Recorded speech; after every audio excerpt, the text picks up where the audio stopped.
마가복음 7장 말씀입니다. 마가복음 7장 31절부터 37절. 신약성경 재간성경 65페이지에 있습니다. 66페이지. 마가복음 7장 31절부터 37절까지 우리 함께 말씀 받습니다. 예수께서 다시 두로 지방으로 나와 시돈을 지나고 데가볼리 지방을 통과하여 갈릴리 호수에 이르시매 사람들이 귀먹고 말 더듬 자를 데리고 예수께 나와 안수하여 주시기를 간구하거늘 예수께서 그 사람은 따로 데리고 무리를 떠나사 손가락을 그의 양귀에 넣고 침을 뱉어 그의 혀에 손을 대시며 하늘로 우러러 탄식하며 그에게 이르시되 에바다 하시니 이는 열리라 하는 뜻이라. 그의 귀가 열리고 혀가 맺힌 것이 곧 풀려 말이 분명하여졌더라. 예수께서 그들에게 경고하사 아무에게도 이르지 말라 마시되 경고할수록 그들이 더욱 널리 전파하니 사람들이 심히 놀라 그가 모든 것을 잘하였도다. 못 듣는 사람도 듣게 하고 말하게 한다 하니라. 아멘. 오늘 본문의 제목을 가지고 마가복음 말씀 30번째 제한받지 않으신 하나님이라는 제목으로 함께 은혜를 나눕니다. 우리가 앞에 지난 시간에 살펴봤던 것처럼 예수님께서 두로 지역의 이방 지역이죠. 거기 가서 수로보니게 여인에게 기적을 행했던 기사를 우리가 지난 시간에 살펴보았습니다. 그리고 오늘 이제 바로 말씀이 끝나고 난 다음에 마가는 이제 두로 지방에서 나와서 예수님이 이제 시돈과 데가볼리 중앙을 통과하여 다시 이제 갈릴리 호수로 돌아오고 있음을 기록하고 있어요. 근데 이거에 대해서 여러 가지 견해들이 있는데 그 중에 하나가 아마 이 수로보니게 여인으로 이제 시작된 그 예수님의 그 이방인에 대한 그 호의가 이제 계속되어서 예수님이 이방 지역을 계속 선교했음을 보여주기 위함인 것 같아요. 예수님의 그 사역의 첫 번째 대상은 먼저 유대인들이었습니다. 이방인들은 우선순위가 아니었어요. 그래서 이제 유대인들에게 복음을 전하기도 바빴지만 그 이방 여인이었던 이 수로보니게 그 여인의 그 믿음의 고백, 그 믿음의 고백이 물론 이제 잠깐이긴 하지만 계속해서 두로와 시돈 그리고 데가볼리 지역을 통과해서 갈릴리 호수까지, 그러니까 이방 지역을 계속 돌면서 사역을 주님이 하셨다는 말이에요. 그래서 이 수로보니게 여인의 그 믿음의 고백으로 말미암아 그 이방인들에게 이 복음과 이 기적의 은혜가 잠깐이지만 누려지게 된 것입니다.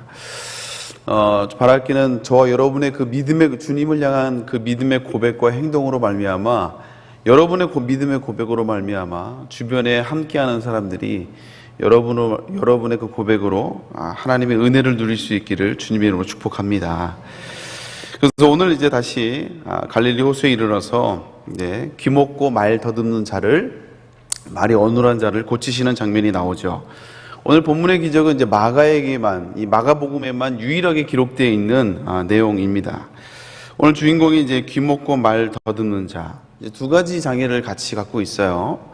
근데 사실 두 가지 장애지만 사실 한 가지랑 한 가지 마찬가지입니다. 왜냐하면 듣지 못하면 이제 말을 정확하게 할 수가 없기 때문에 그래요. 그래서 이제 우리가 이제 귀가 안 들리면 이제 말까지 좀 어눌하게 되는 두 가지 장애를 같이 갖게 되는 걸 보게 됩니다. 근데 이제 예수님이 이 자를 데려가서 손가락을 그 뒤에 그 양귀에 대시고 그리고 침을 뱉어서 그 사람의 입을 잡으시는, 혀에 손을 대시는, 그러면서 에바다라고 얘기했을 때 귀가 열리고 또 혀가 풀려져서 말이 분명해지는 그런 기적의 역사를 오늘 본문을 통해서 소개해주고 있어요. 오늘 본문을 통해서 두 가지만 살펴보려고 하는데요. 우선 첫 번째는 왜 예수님이 굳이 손가락을 양귀에 넣으시고 침을 뱉어서 또 손으로 그 사람의 혀를 잡으셨을까? 이 동시에는 불가능합니다. 그렇죠? 양귀를 잡고 손을 다 잡을 수가 없잖아요. 그러니까 먼저 양귀에 손을 넣으신 것 같고 또 침을 뱉어서 또 손을 대셨을 것 같아요. 근데 분명히 주님은 굳이 이렇게 하지 않으셔도 되잖아요. 말씀만 하셔도 됩니다, 사실은. 네가 하나님이 너를 구원했다 하시든지 그냥 말씀으로만 하실 수 있는데 지금까지 그렇게도 역사하신 경험도 있어요. 근데 왜 주님이 그렇게 하셨을까? 말씀을 묵상하다가 한번 그런 질문을 한번 갑자기 떠올랐어요. 한번 던져봤어요. 근데 오늘 제가 주석책도 여러 가지를 살펴보니까 왜 주님이 이렇게 양귀에 손을 넣으시고 또 침을 뱉어서 또 그 사람의 혀를 손으로 잡으셨을까? 그 이유는 정확하게 기록되어 있지 않아요. 다만 이제 적용하고 비유적으로 해석하면서 이렇게 적용적으로 이제 해석을 많이 하는 것들을 보게 됩니다. 또 이제 어떤 주석을 보니까 뭐 당시에 그런 치유법이 있었다라고 이제 뭐 그 당시에 뭐 의술이 발달한 건 아니니까요. 그런 식의 치유법이 있었다라고도 말을 하기도 해요. 근데 그런 게 주석도 읽어보고 하지만 사실 저에게는 답이 되지 않았어요. 근데 말씀을 묵상하다가 갑자기 그런 생각이 들더라고요. 사실 주님이 기적을 행하실 때 그 기적의 방법이요 한 번도 같은 적이 없었습니다. 다 달랐어요. 비슷한 기적도 있긴 하지만 그래도 다 다르게 역사하셨습니다. 그걸 보면서 그렇다. 우리 주님이 그 성경에 기적을 행하실 때 다 동일하게 획일적으로 똑같이 기적을 행하신 적이 없다라는 거예요. 이게 참 주님이 창의적으로 사역을 하신 것을 우리가 다시 한번 발견하게 됩니다. 그래서 우리에게 임하시는, 저와 여러분들에게 임하신 하나님의 은혜도 역시 마찬가지예요. 우리에게 임하신 하나님의 은혜와 도우심도 뭐 이 자리에 세보진 않았지만 200여 명의 성도들이 이렇게 그 이상의 성도들이 계신데 그 각 성도들마다 하나님을 어떻게 만났는지를 다 물어보면 200명이 다 제각각입니다.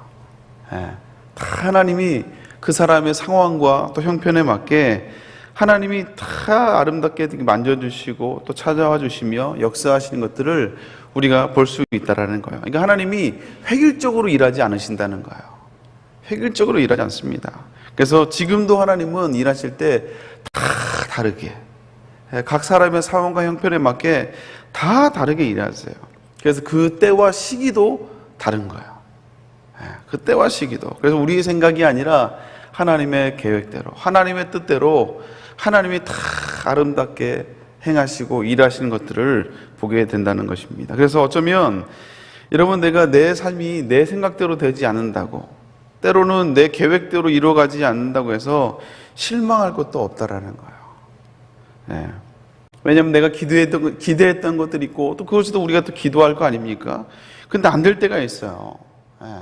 안 될 때가 있죠. 근데 그때 낙심할 필요도 없다라는 거예요. 분명한 것은 무엇이냐?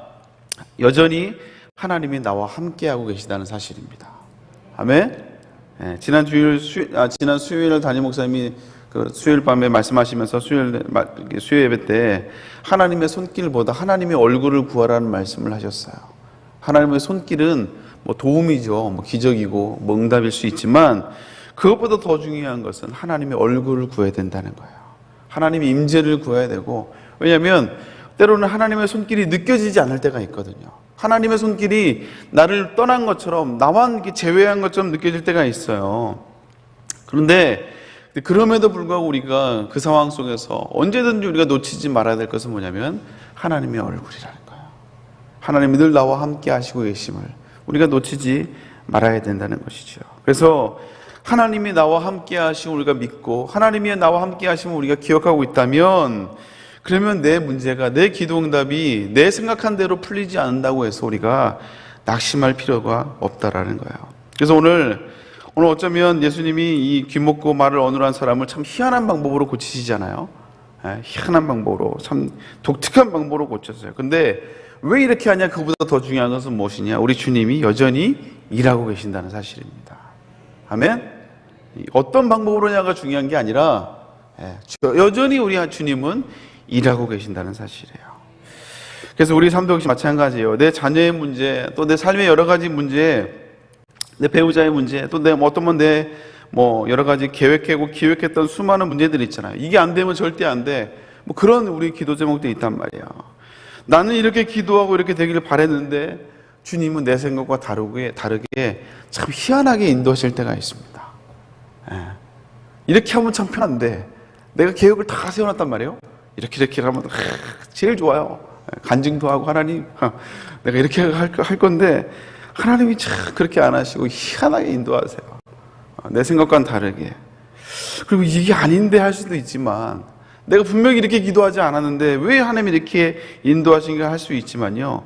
그러나 우리 주님은 내 생각이 아닌 정말 주님이 창의적인 방법으로 더 아름다운 방법으로 일하고 계심을 여러분 기억할 수 있기를 주님 여러분 축복합니다. 그래서 헷갈려 하지 마시고, 내 생각과 내 기대와 다르다고 내 기대에 벗어났다고 낙심하지 마시고, 새로운 길이지만 이 길을 통해서 하나님이 새롭게 역사하실 것을, 또 창의적으로 일하시는 그 주님을 기대한다고 여러분 고백할 수 있는 저와 여러분 될 수 있기를 주님의 이름으로 축복합니다.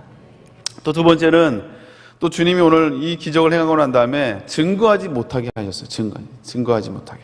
또 강력하게 말씀하셨습니다. 여러분, 은혜 받고 주님의 임재를 경험하고 기적을 경험하면 어떻게 해요? 얘기를 해야 돼요. 이야기를 해야 됩니다.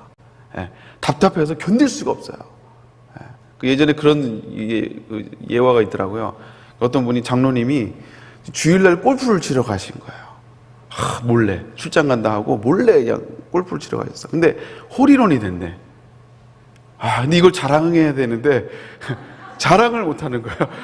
주일날 골프 쳤다는 게 들통이 나니까 자랑을 못 하는 거죠. 우리가 하나님의 은혜를 받고 기적을 경험하는 그 특징이 뭡니까? 막 이야기를 하고 싶어요. 주님의 나에게 임했던 하나님의 은혜를 간증하고 싶은 거죠. 근데 오늘 주님이 말하지 말라는 거, 기적을 이야기하지 말라. 또 주님이 강력하게 이야기했다는, 경고하면서, 우리 36절 말씀 같이 한번 읽어볼까요? 여기 있습니다. 시작. 예수께서 그들에게 경고하사 아무에게도 이르지 말라 하시되 경고할수록 그들이 더욱 널리 전파하니. 아무에게도 이르지 말라고 경고했는데 경고하면 경고할수록 더 널리 전파하게 된다는 것입니다. 여러분, 당연하죠. 여러분, 이 당시 이스라엘도 역시 마찬가지예요. 여러분, 동네에서 무슨 일이 있으면 금방 소문이 퍼져요. 뭐 요즘처럼 아파트처럼 있는 것이 아니고 딱 조그만 동네인데, 여러분, 이 사람이 그 동네에서 귀가 먹고 말이 어눌한 건 동네 사람들이 다 알아요. 근데 그 사람이 이제 말이 들리기 시작하고 어눌한 게 이제 말이 정확해졌어요. 이걸 모르는 사람이 누가 있겠습니까? 당연히 다 알아요. 그런데도 예수님은 아무에게도 이르지 말라고 주님이 말씀하십니다. 왜 그러셨을까요? 오늘 이 주님이 전파될 수밖에 없음에도 불구하고 경고하면서 아무에게도 이르지 말라고 말씀하신 그 이유 중에 하나가 뭐냐? 어쩌면 이 기적의 소식이 전파되면 전파될수록 더 복음이 선포되고 전하는데 더 유익할 수도 있습니다. 더 오히려 사역을 하는데 편리할 수가 있다는 거예요. 근데 예수님은 기적을 행하실 때마다, 제가 종종 얘기하지만, 예수님의 기적을 행하실 때는요, 그냥 지나가다가 그냥 재수 좋아서 걸려가지고 이렇게 기적을 베푸신 게 아니에요. 그들이 그냥 지나가다 재수가 좋아가지고 기적을 경험한 게 아니라니까요. 다 주님이 기적을 행하실 때는 그 이유가 있었어요. 짧은 공생애를 사시며 정말 피곤하게 지치도록 사역을 하신 예수님이 쓸데없이 사역하지 않았다는 말이죠. 다 이유가 있고 목적이 있다라는 거예요. 그래서 오늘 귀가 먹고 말을 못하는 자를 고치는 사건은요, 단순히 그냥 질병을 고친 사건이 아니라 이거는 구원사적으로 의미가 있는 사역입니다. 그리고 이제 우리가 이제 다음 장에 8장에 보면 8장 후반부에 이제 장님을 고치는 사건이 나와요. 그래서 오늘 말 못하고 듣지 못하는, 그리고 장님을 고치는 사건들이 이제 마가복음을 통해서 다뤄지고 있거든요. 근데 이 사건을 통해서 우리가 연상할 수 있는 게 뭐냐면 바로 이사야 35장에 보면 메시아가 도래했을 때, 하나님의 나라가 도래했을 때 어떤 기적과 어떤 역사가 일어날 것인지를 이제 설명하고 있어요. 제가 읽어드리겠습니다. 이사야 35장 5절부터 6절까지 말씀인데, 그때 맹인의 눈이 밝을 것이며 못 듣는 사람의 귀가 열릴 것이며 그때 저는 자는 사슴같이 뜰 것이며 말 못하는 자의 혀는 노래하리니. 이게 하나님의 나라가 임재했을 때, 하나님의 나라가 도래했을 때 드러나는 이 메시아적 이 도래의 소망과 연관이 되어 있다는 것이죠. 그래서 오늘 예수님이 행하시는 이 기적은요, 단순히 그냥 그 사람의 필요만을 채워주는 기적이 아니라는 것이죠. 예수님이 이 사역을 통해서 메시아가 이 땅에 왔음을, 메시아가 오고 하나님의 나라가 도래했을 때 어떤 역사가 일어나는지를 이 기적을 통해서 보여주시고, 예수님이 어떤 존재라는 것을 하나님이 약속하신 하나님의 아들이고 메시아라는 사실을 예수님이 드러낸 하나의 사건이라는 것입니다. 근데 왜 예수님이 이걸 전하지 말라고 말렸을까요? 그것은 단지 이 기적을 일으키는 것에만 사람들의 이목이 집중되는 것을 주님이 꺼려했기 때문에 그래요. 단순히 예수님이 기적을 행하는 사람으로, 그냥 사람들의 문제만을 해결해 주는 사람으로 간주되기를 주님이 바라지 않으셨던 것 같습니다. 그리고 사람들이 이 기적을 통해서 주님이 주고자 하는 진정한 메시지를 이 사람들이 발견하기를 원하셨던 것 같아요. 그래서 사람들에게 전하지 말라고, 이걸 강력히 경고하면서 전하지 말라고 말씀하신 것이라는 것이죠. 이미 우리가 알다시피 어차피 말려도 이건 전파되게 되어 있습니다. 말려도 전하게 되어 있어요. 근데 어쨌든 주님은 혹시 이 기적으로 말미암아 이 기적에만 사람들의 관심이 쏠리고 정작 주님이 누구이신지, 메시아로서의 이 주님이 아니라 그냥 기적을 행하시는, 우리의 문제만 해결해 주시는 그런 곳에만 이 관심이 초점이 집중되는 것을 조심하라고 말씀하셨다라는 거예요. 오늘 우리가 다시 한번 정해보면요, 우리도 이 자리에 오기까지 정말 주님이 수많은 은혜와 기적들을 저와 여러분들의 삶을 통해서 분명히 베풀어 주셨고, 그래서 우리가 지금 이 자리에 있는 것입니다. 오늘 새벽에 나오면서 갈수록 새벽 기도하기 힘들겠다. 왜냐면 저 갈수록 추우니까요. 아침에 일어나기 얼마나 힘듭니까? 따뜻한 이불 속이 훨씬 더 좋고, 오늘은 좀 쉴까? 하는 유혹들이 항상 있지 않습니까? 없으면 정말 훌륭하신 분들입니다. 근데 이 새벽에 우리 나와서 함께 기도하고 나아간다는 것은 그냥 보통 믿음 갖고 되는 게 아니죠. 분명히 내 삶을 통해서 만져주신 하나님의 은혜와 기적이 우리에게 다 있다라는 거예요. 근데 여러분, 이 주님의 우려가 우리에게도 적용될 수 있어요. 우리에게도. 단순히 주님이 기적을 행하시고 우리에게 은혜를 베푸신 것이 단순히 내 문제만을 해결해주기 위해서, 내 아픔을 하나님이 걷어가기 위해서 단순히 그 차원에서만 주님이 우리에게 은혜를 주신 것이 아니라는 것이죠. 단순히 내가 간절히 기도해서, 그래서 그 기도에 주님이 감동해서 단순히 주님이 해결해 주신 것만은 아니라는 거예요. 그건 1차적인 차원이고, 그 기적을 행하심으로 우리에게 은혜를 베풀어 주심으로 더 궁극적인 것은 주님이 어떤 분인지를 깨닫고 알아가기를 원하시는 것입니다. 우리는 주님이 어떤 분인지는 관심이 없고, 단순히 내 삶의 문제만이 해결되고 단순히 문제가 해결되냐 되지 않느냐만 관심이 있으면 안 된다는 것이죠. 그래서 만약에 우리가 주님께 관심이 없고 주님 자체에 관심이 없고 자꾸 문제에만 관심이 있으면요, 내 생각도 해결되지 않으면 낙심해 버리는 거예요. 왜? 우리는 주님께 관심이 없으니까. 문제가 해결되는 게 관심이 있었으니까. 정작 주님께 관심이 없으니까 낙심하고 절망하고 실망하게 된다는 것이죠. 여러분, 우리가 지금까지 경험한 수많은 은혜와 기적들, 그냥 주신 게 아니라는 거예요. 어쩌면 내가 받은 은혜를 다른 사람에게, 오히려 복음을 알지 못하는 더 강박한 사람들에게 오히려 그들에게 줬으면 오히려 그들은 나보다 더 열심히 더 헌신적으로 하나님을 섬길 수 있을 수도 있어요. 근데 그 은혜를 다른 사람들에게 주지 않고 나에게 줬단 말이에요. 그리고 우리가 이 자리에 앉아 있다는 것입니다. 그렇다면 그 은혜는 단순히 그 문제를 해결하는 차원, 단순히 그 어려움을 해결하는 차원을 넘어서 그 은혜를 우리에게 허락하신 분명한 이유가 있다라는 것이죠. 어쩌면 우리가 생각한 그 이상으로, 상상할 수 없는 그 이상의 하나님의 더 크신 계획이 있고 더 아름다운 뜻이 있습니다. 그것을 우리가 계속 발견해 가는 거예요. 그래서 하나님이 이 은혜를 나에게 주셨구나. 이래서 하나님이 나에게 이 축복을 나에게 허락하셨구나. 하나님이 이것 때문에 나에게 그때 그 기적들을, 그 은혜들을 나에게 베풀으셨구나. 이것을 우리가 깨닫게 된다는 것이죠. 사랑하는 성도 여러분, 이 주님의 손길만이 아닌 더 크신 하나님의 계획, 더 크신 하나님의 뜻을 발견하며 더욱더 주님의 얼굴을 구하며 나아갈 수 있는 저와 여러분 될 수 있기를 주님의 이름으로 축복합니다. 함께 기도하겠습니다. 사랑의 하나님, 감사드립니다. 오늘 말씀을 통해 다시 한번 여전히 우리 삶 가운데 일하고 계시는 하나님을 다시 한번 고백하게 하여 주시옵소서. 때로는 내 생각과 내 뜻과 아버지 다르게 희한하게 하나님이 일할 수도 있지만, 그러나 여전히 하나님은 일하고 계심을 우리가 놓치지 않게 하여 주옵시고, 낙심하지 않고 의심하지 않고 오히려 또 새로운 길을 통하여서 하나님의 살아계심을, 또 하나님의 일하심을 기대하고 바라보고 고백할 수 있도록 그 아버지 기도하며 나가는 우리가 될 수 있도록 하나님 함께하여 주시옵소서. 아버지, 또한 아버지 우리에게 주신 이 수많은 은혜와 기적들을 다시 한번 기억하기를 원합니다.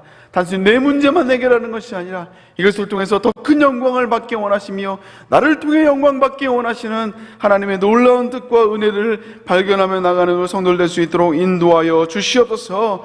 이 새벽에 나올 때 귀한 예물을 드립니다. 감사의 예물을 드리며 주님의 동행하심과 사랑하심을 감사하며 주님께 귀한 예물을 드립니다. 작정하며 담임 목사님의 건강을 위해서, 또 교구의 부흥을 위해서, 자녀들을 위해서 기도합니다. 하나님 응답하시고 역사하여 주시옵소서. 남편을 위해서 기도합니다. 여러 가지 사업과 직장을 위해서 하나님의 타의 명을 놓고 기도합니다. 하나님 응답하여 주시옵소서. 역사하여 주시옵소서. 하나님 붙잡아 주옵시고 앞으로 선한 아버지 하나님의 인도하심과 역사하심을 기대하며 나갈 수 있도록 인도하여 주시옵소서. 1,000번째 예물 드리며 수많은 기도 제목들 가운데 하나님이 역사하시고, 특별히 오늘 금요 차례 가운데 하나님 담임 목사님 능력 가운데 사용하여서 다시 한 말씀으로 아버지 하나 되는 우리 그 세대의 공동체가 될 수 있도록 주여 인도하여 주시옵소서. 다시 한번 함께 하시는 믿사옵고 감사드리며 예수님의 이름으로 기도 올렵나이다. 하늘에 계신 우리 아버지여, 이름이 거룩함을 받으시오며 나라의 임하옵시며 뜻이 하늘에서 이룬 것 같이 땅에서도 이루어지리라. 오늘날 우리에게 일용할 양식을 주옵시고 우리에게 계신 죄를 사하여 준 것 같이 우리 죄를 사하여 주옵시고 우리를 시험에 들지 말게 하옵시며 다만 하여서 구하옵소서. 대개 나라와 권세와 영광이 아버지께 영원히 있사옵나이다. 아멘. 우리 함께 기도할 때 먼저 담임 목사님을 위해서 특별히 건강과 사역을 위해서 기도해 주시길 바랍니다. 그리고 오늘 말씀을 기억하며 또 여러분 각자 기도 제목을 놓고 함께 기도하고 돌아가도록 하겠습니다. 주여 세 번째로 기도합니다. 주여, 주여, 주여. 하나님 아버지 감사합니다. 하나님 목사님 붙잡아 주시고 아버지 성령의 충만함으로 함께하여 주옵소서.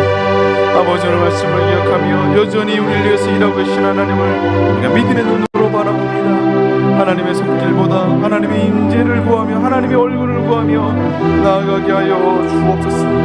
혹시나 내 기도대로 응답이 되지 않는다고 해서 낙심하거나 실망하는 것이 아니라 새로운 길을 통하여 새롭게 역사하시는 하나님을 고백하며 간증하며 또 아버지 일하시는 하나님을 고백하게 해달라고 기도하며 나아가는 우리 성도들 되게 하여 주옵시고, 아버지 새롭게 일하시는 하나님을, 여전히 나를 위해서 일하시는 하나님을 아버지 경험할 수 있도록 인도하여 주옵소서.